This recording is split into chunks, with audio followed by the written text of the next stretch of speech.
So I just changed this drag link end on my Suburban. It's a 90 Suburban 3/4 ton 4x4, and this is the drag link end that comes from the steering box down to the axle. This is the end that's at the pitman arm, and this is a weird thing that I'd never seen before, so I thought I'd share it in case maybe it helps somebody else out. I've been trying to chase down a loose steering issue on the thing for quite a while.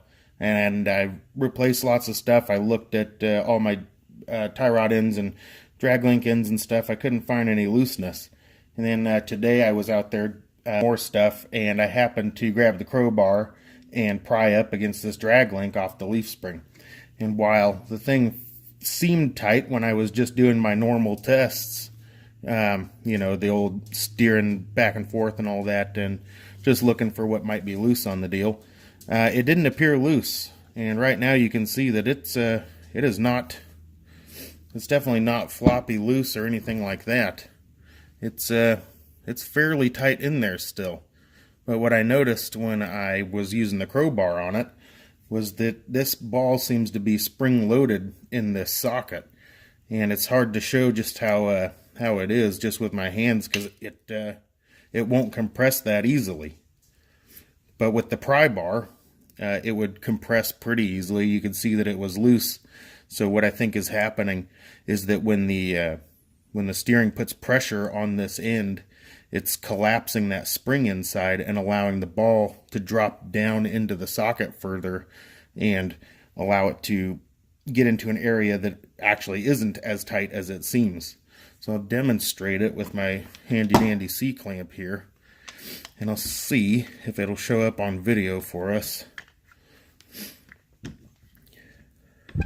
Okay, I'm going to start to apply pressure to it, and hopefully you can see in here where the ball actually goes down and compresses into that socket. So with it down in there, like it is, you can see there used to not be that joint. I'll loosen it back up again.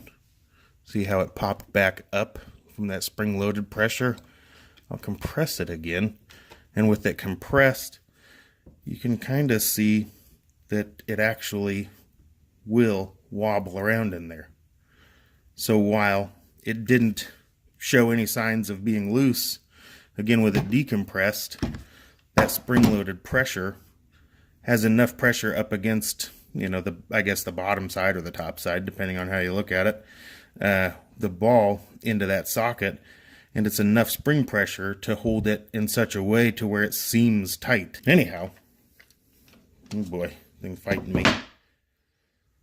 So I just kind of wanted to share that with you, because during all my previous testing of just, you know, shaking stuff back and forth, if this was held tight in that pitman arm where it goes, and you sort of move the wheel back and forth or something, it was imperceptible. You couldn't tell that there was any looseness at all in this joint until I moved it up and down with the crowbar, and then I noticed that it moved, and I could tell then right away that it must be that spring pressure keeping the ball up against this portion of the socket and allowing it to look as if it were actually tight, when in fact it's not, when there's pressure up against that spring. So I replaced it today with a new one.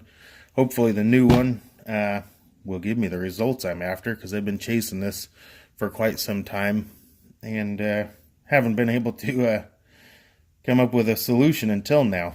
Like I said, this thing was messing with my mind by appearing tight, but not actually being tight once that spring that's down in there compresses and allows the ball to drop down where it's loose.